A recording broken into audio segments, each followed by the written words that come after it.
김 박사, 오늘의 키워드 시간입니다. 오늘의 주요 뉴스 키워드로 알아볼 텐데요. 김대호 박사님과 함께합니다. 박사님 안녕하세요. 네, 반갑습니다. 네, 오늘 5개 키워드 준비되어 있습니다. 첫 번째 키워드부터 함께 보시죠. 오늘 첫 키워드는 한 번도 경험 못한 나라입니다.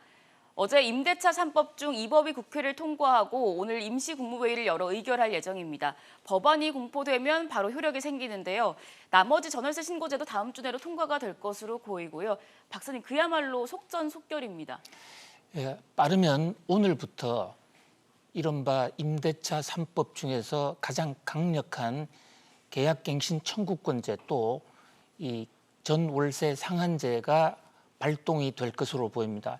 정부는 오전에 국무회의를 갖고 대통령 재가를 거쳐서 임대차 2법을 확정할 방안으로 있는데요. 현행 우리 법상 이것이 관보에 게재되면 그 순간부터 효력을 발동을 합니다. 네. 현재 정부가 어저께 통과시킨 이 임대차 2법, 이 입법의 핵심 내용은 결국은 2+2의 5% 이렇게 볼 수가 있어요. 네. 2+2라는 것은 앞으로 전세나 월세를 줄 때 2년 기존의 2년 단위에서 한 번 더 더해서 2년은 계약갱신권이라는 이름으로 임차인이 원하면 언제든지 2년을 추가로 더해줘야 된다 이런 얘기입니다. 이제 그런 측면에서 사실상 임대가 2+2 또 경우에 따라서는 4년으로 늘어났다라고 볼 수가 있겠어요. 그리고 또 하나는 이제 2+2에서 2년을 더 기간을 연장할 때 그 상한선을 정부가 정하는 최대 상한폭이 5%입니다. 네. 저 5%로 올릴 수 있다는 것은 아니고요. 5% 범위 내에서 각 지방자치단체가 조례로 그 밑에서 상한선을 별도로 정하게 됩니다. 그래서 어떤 지역은 1%, 어떤 지역은 0%까지도 책정할 수가 있게 됩니다. 이제 바로 이 대목에서 그동안 우리나라의 전세 제도가 한 번도 경험해 보지 못한 그런 새로운 세상에 접어든다라는 점에서 세입자도 집주인도 이 새로운 세상에 대해서 상당히 혼란스러워하고 또 한면에서는 기대도 하는 그런 어떤 새로운 세상이 열릴 것으로 보입니다. 네.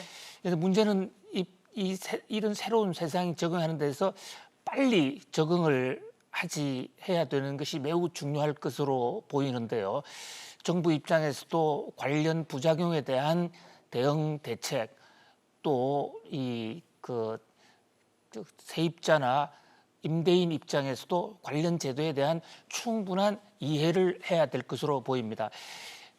아무도 경험해 보지 못한 이 나라라는 것은 문재인 대통령이 2017년 5월 9일이죠.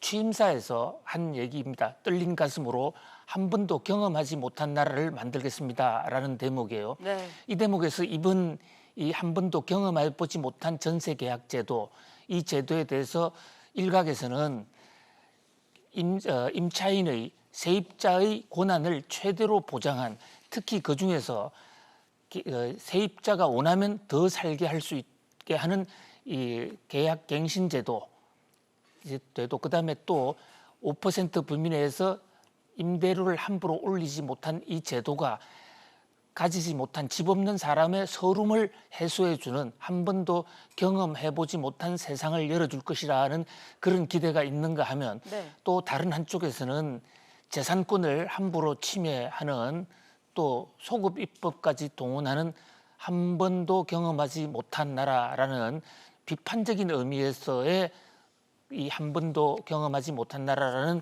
그런 평가도 있습니다. 과연 이것이 앞으로 어떤 방향으로의 한 번도 경험하지 못한 나라가 될 것인지 참으로 주목되는 순간입니다.